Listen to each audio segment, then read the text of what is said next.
Hey guys, Tyson here from Relaxed Running. Today I wanted to walk you through some footage with an athlete named Johnny who got in touch with me through the YouTube channel for a little bit of help with running technique. For those of you who are new to relaxed running or new to the scene of running, one of the most overlooked areas of running improvement is through running technique. Obviously, when we think about progressing as a distance runner, one of the first things we think about is how far we're running, how fast we're running, heart rate, recovery, all really relevant things. But one of the most overlooked or ignored areas is running efficiency. And so today I wanted to walk you through a particular technique review. Johnny reached out it must have been about March this year, 2023. And since then we've done 3 online technique reviews with each other where he's sent through some footage and together we've sent back some feedback. We've gone back and forth until we've got to a point where I've been really pleased with the progress and been really amazed at how transformative some of his sessions have been. So I wanted to share this with you today to give you some hope, give you some inspiration, whether or not you've ever thought about running technique. So before we get into it, let me just tell you, Johnny came to me with a really good, solid foundation. I thought from the initial footage that he showed us, he was a relatively smooth mover. He told me that he had done some technique work in the past, and I think I could see fairly quickly that as a foundation or as a start point, he was in a nice spot. He was doing a lot right, but still together there are a couple of things that I think we could work on, which I'm going to go through with you in this video. So let me just have a look. I'm going to only show you the footage from the left-hand side because I think it's the most clear, and I think everything that we need to see can be demonstrated through here. In his initial video that he sent through to me, despite the fact that he looked relatively relaxed in a lot of ways, I noticed there was some tension through his shoulder blades. And as a result, especially when the pace increased, when he was forced to run a little bit faster, that tension naturally got a little bit tighter. As a result, we're seeing a bit of upper body over-rotation. The problem with over-rotation is your lower body is forced to help out and try and manage that balance, which is just throwing energy, both mental and physical, away from the task at hand. So that was the first thing we wanted to work on. The second thing that I noticed, there was a slight hyperextension, once again, especially as the pace got going, through the lower back, but also through his chest. The hyperextension means that his chest was sort of puffed out, and naturally, if you try and take a deep breath when there's hyperextension through your back, you're limited for space, you're limited for movement to actually be able to get a really good breath. So I gave him some practical cues there, which I'm going to go through with you in a moment.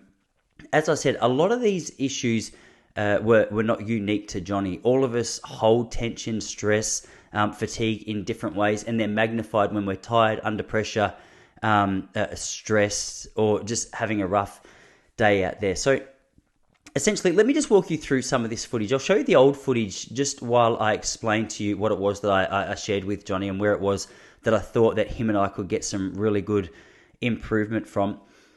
The first thing that I shared is it's essentially an awareness factor that we needed to bring into the equation. A lot of people who have developed a habit will just go through that habit without really thinking of any alternative way. So the first thing that I wanted to do was draw his attention to the tension that was through his shoulder blades and also through the hyperextension in his back. Also, body angle was another one. I felt as though there was a slight deviation from the back of his heels to the top of his head, in the sense that he was slightly...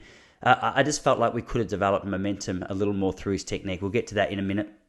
Essentially, once we drew the awareness to the areas that we wanted to improve, it made it really easy to fix, because obviously you can't fix something if you don't know that it's there. You don't know that there's a problem. So once we pointed these things out, we were able to eliminate it. Now, the most helpful thing when it came to his shoulder blades, I found, was simply through the awareness factor of asking himself at certain parts throughout the day, and specifically at certain parts throughout his run, how much tension was he storing through those shoulder blades? Could he feel it? Could he notice it? Could he sense when he was doing it?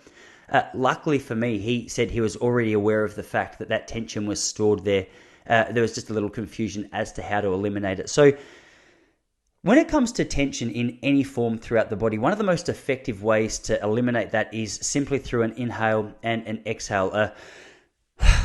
and feeling that part of your body relax, because it's a lot of the time not a physiological thing that's taking place. It's a comfort thing. We're holding our body in a particular way because it makes us feel a little more supported when we're going through that pain, that discomfort, that tightness.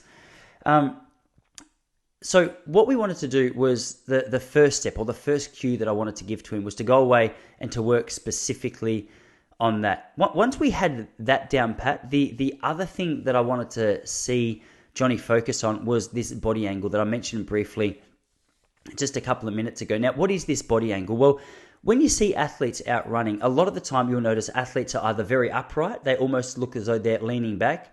Some athletes look as though they're leaning forward from above the hips. They might be on a nice angle or a forward momentum carrying angle from the heels to the hips, but then from above the hips they start to lean forward, which really limits knee lift, stride length, and things like that. We wanted to see Johnny on a nice angle without too much deviation at all from the bottom of the heels to the top of the head. Now, the way that we worked on this together was simply through him standing up straight, and then as he's standing up straight, feeling that momentum of his body come through, and as he feels as though his body's about to fall forward, he carries that into a little bit of a jog. That is a really good practicing point for any athlete to be able to just get a little bit of a feel for what it is to carry momentum through each stride. Obviously, running is a momentum sport. We want to make sure that we're eliminating, any interferences to that momentum. So with all of that said, we go back now and we have a look. If you compare these two bits of footage, you can just see that the tension specifically through his shoulder blades is released, and through the body angle that we've got him on here, he's moving a lot freer. I don't know if you can see his arm swing or notice the difference. For some people who are newer here, it might be a little more difficult to see. Would love to hear what you think he's really improved in the comments below. What I was most pleased with was the smoothness of movement through each step, the freedom of movement through his arms and specifically shoulder blades, and also the angle, the momentum that he was carrying throughout each step that he was taking. Now, obviously, if I was going to show you all the footage, this would be a 20-minute video, but I've showed you little glimpses here of what we see and some breakthroughs that we've seen in his running technique. As a result, it's still, it's not just a one-time fix. It's not just like, okay, we do the technique, then we forget about it. It's done forever. It's like any skill. It's like running itself. You have to keep showing up and putting in the work to see the improvement. You can't just forget about what you've learnt and go away and just hope that these changes stay forever. Like golf, like swimming, like cycling, doesn't matter. Any technical sport, which running is often not considered to be, we've got to make sure that we're practicing the simple things regardless of what level it is that we're running at. So really, really proud, really impressed with Johnny. One of the biggest breakthroughs or one of the biggest improvements that I've seen with any athletes that I've worked with, especially for only 2 or 3 technique reviews. If you are interested in getting your own technique reviewed, would love to work with you. Hit the link in the description below. We can do technique analysis regardless of where you are. So long as you've got a camera and a computer, you and I can work together. So if you would like to make some improvement into the efficiency side of your running technique, hit that link below. If you're just after some more general advice on running improvement, make sure you hit subscribe and jump over and check out the Relaxed Running podcast. We've just gone over 200 episodes speaking to the best runners, coaches, and those affiliated with the sport from all around the world. Would love to have you there. But for now, hey, let's talk more in the comments below, or let's work together more by hitting that link in the description below.